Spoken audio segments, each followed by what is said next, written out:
Yesu ndishamwariwe wedu muta uri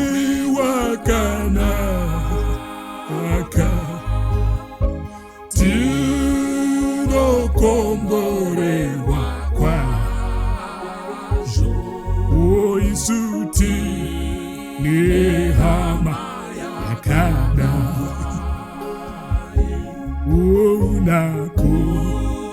tichimukumbira isusua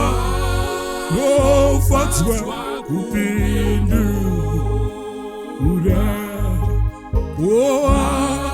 notipa zvakanaka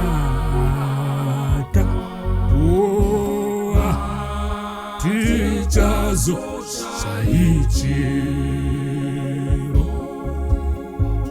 kuti tine dambudziko wana mai kana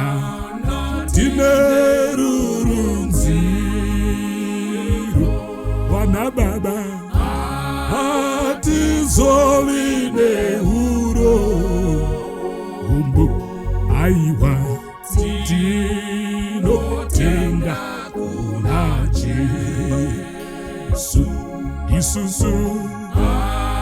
hationi imwe hama iyoyo yakanaka kungai anoziwa wanuwe ise wandikani mukumbire anokunzwa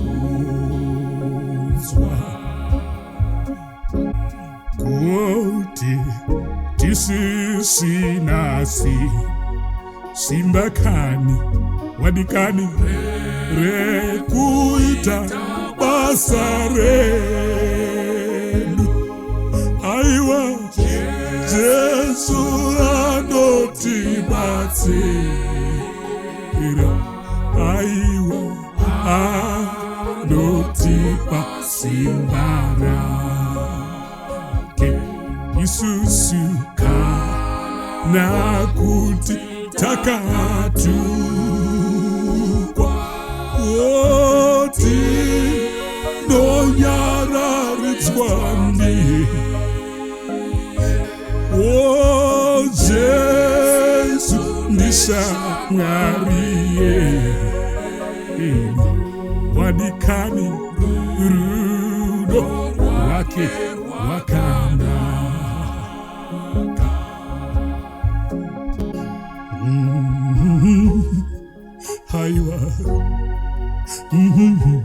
aiwa baba hallelujah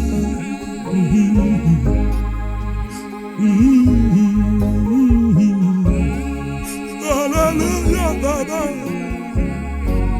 you are my savior you are my savior